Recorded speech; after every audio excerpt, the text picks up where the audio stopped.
Hoe waren jouw ervaringen binnen de NDP? Nou, ik ben bijna, je kan zeggen, opgegroeid in de NDP sinds klein af midden in een partij. Ik ken die dingen. Ik weet hoe die partij een beetje rolt.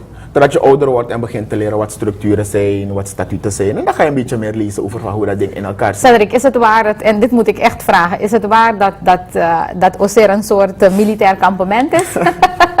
Nou, ik zal dat niet zeggen. Ik zal dat niet zeggen. Kijk, ik zal dat niet zeggen. Maar het is meer een visie van één persoon. Ja. En dat zeg ik gewoon duidelijk, omdat we hebben partijstatuten, we hebben partijregels, je hebt zoveel dingen die er staan waar we ons zouden moeten houden. En er is een partijideologie en een visie. Ik kan me terugvinden in die ideologie en de visie die gepresenteerd was toen. Want veel mensen zijn in de NDP een puur leiderliefde en mi loopt bouda. Of mi loopt amandat. Nou, ik zeg die visie van die partij moet goed zijn. Bijna die visie is het geloof in jezelf, opbouwen uit eigen krachten, benut van natuurlijke hulpbronnen en zo jezelf eigenlijk opbouwen in de wereld, in Suriname alvast. Wat ik ben gaan zien is dat elke keer wanneer de NDP in het machtscentrum is gekomen, ik was 16 jaar in 96 toen de NDP voor het eerst kwam zitten. Ja. Ik was in Oser toen die RR-lieden die zouden moeten stemmen, daar moesten blijven omdat men bang was dat mensen zouden omkopen. Want heel jong ben, leer ik dingen van, hoe gaat het? Daarom moeten ze hier slapen. Want mensen moesten daar slapen? Ja, dat zijn dingen die de andere jongeren niet weten. Ja. Daarom zeg ik toch, wanneer ik praat, moeten ze hun mond houden. Want dan zie je veel andere dingen in de politiek. Dus dat speelt ook.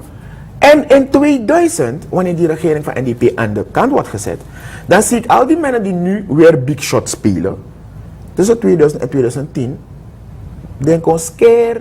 Dus dan zie je van, zij hadden die visie niet behouden van opbouwen uit eigen kunnen, want anders zou je door kunnen gaan. Dus je bent rijk geworden door... In principe zeg je, Cedric, ze houden mensen iets voor waarin ze zelf niet geloven. Ze geloven er gewoon zelf niet. Zuiver. En dat zie je, want ze zijn een keer tussen 2000 en 2010. Ja. Dat is de realiteit, de partij. En is het daarom dat op dit moment al die, zoals jij noemt, big shots zo bezig zijn te jatten van die samenleving? Dus er zijn gevallen die ik weet, omdat ik uit de partij ben, bewust niet met stenen wil gooien op een huis waaruit ik kom. Maar mevrouw, de anderen van zijn hebben geld voor hun kleinkinderen. Dus 7 generaties. Dus dat.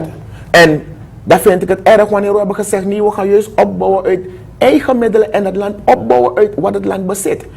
Daarom ik met dat nou. Die visie van de NDP klopt niet meer.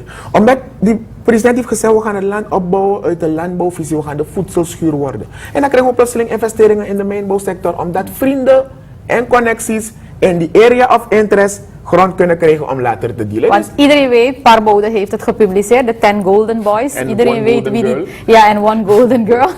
Ja. Iedereen weet wie die 10 Golden Boys zijn en wie dus allemaal belangen hebben in het goudgebeuren. Hè? Dus het is allemaal, alles wat gedaan wordt is niet in het belang van de natie, maar primair is het in het belang van die big shots. Daarom denk je ordening, het is onderling goudsector. Ja, men vergist zich in die naam. Het is geen ordening, het is onderling. Het is geen ordening goudsector, beste kijkers. Het is onderling goudsector, zegt Cedric. Want ze weten precies wie daar machines hebben in het bos en zelfs tot in natuurparken. Ja. Dus laten ze met de rust. Een bus